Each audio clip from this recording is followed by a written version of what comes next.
Academicians के बीच आए हैं, शैक्षणिक वातावरण में शिक्षा का काम करने आए हैं। आप जिस तरह का सवाल कर रहे हैं, मुझे पता है गोदी मीडिया क्या चलाना चाहती है। मुझे पता है कि एक तरह से कॉर्पोरेट घरानों के हाथ में बिकी हुई मीडिया क्या चलाना चाहती है।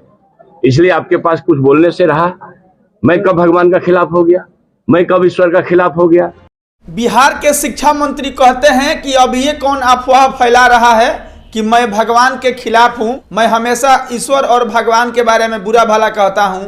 मैं आपको बता दूं कि मैं ईश्वर और भगवान के खिलाफ कभी नहीं था, और आज तक के इतिहास में अगर कभी भी कोई मेरा बयान उठा करके दिखा दे जब मैं किसी भगवान और किसी ईश्वर का किसी मंच से शिकायत किया हो या फिर खिलाफत किया हो, मैंने कभी भी भगवान के खिलाफ में नहीं बोला है। यह बात मैं चुनौती के साथ कहता हूं कि अगर है कोई जो मेरे किसी मंच के माध्यम से भगवान का खिलाफत करते हुए या फिर ईश्वर की शिकायत करते हुए अगर देखा गया हो तो वह वीडियो मुझे उपलब्ध कराए।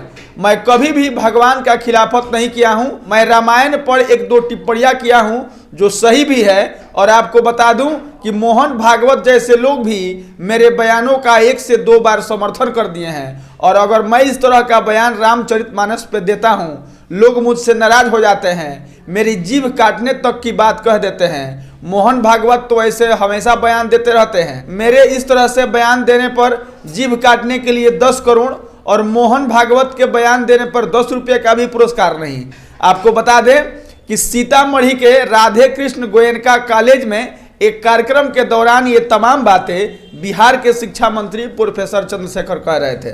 बाकी इस घटना को लेकर के, इस खबर को लेकर के आगे आपसे बताएंगे। उससे पहले नमस्कार, मेरा नाम मनमीत है और आप जनता न्यूज नेटवर्क देख रहे हैं।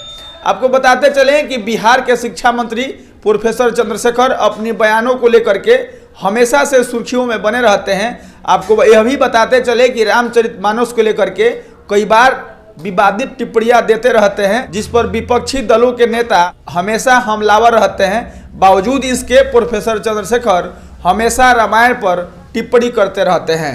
कभी वह रामायण को बताते हैं कि इस तरह की चौपाई लिखी गई है जो दलित और अति पिछड़ों को शिक्षा से दूर करती है, तो कभी कहते हैं कि रामायण में ऐसी चौपाई लिखी गई है जहां कहा गया है कि ब्राह्मण केवल पूजनीय हैं, बाकी जो शूद्र हैं वो कितना ही ज्ञानी हो जाए लेकिन पूजनीय नहीं है। और वहीं कभी रामायण को लेकर के वह पोटेशियम साइनाइड से तुलना कर देते हैं। और आपको बताएं कि पोटेशियम साइनाइड एक प्रकार का विषैला पदार्थ है।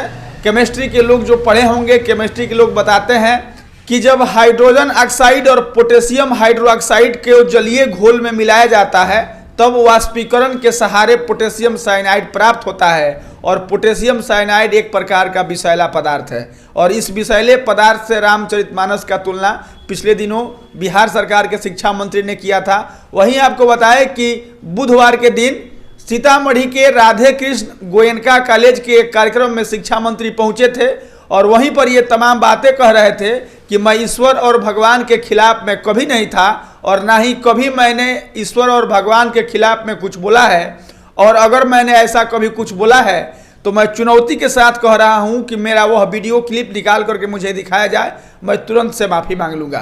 बाकी आपको बताएं कि उस कार्यक्रम के दौरान उन्होंने शिक्षकों को लेकर के और फिर शिक्षा विभाग को लेकर के एक बड़ा ऐलान किया है। उन्होंने कहा है कि आने वाले 2 से 3 महीनों के भीतर पुनः 70,000 शिक्षकों की बहाली होगी और 2.5 से 3 लाख शिक्षकों की बहाली ये नए कीर्तिमान स्थापित करेगा बिहार में।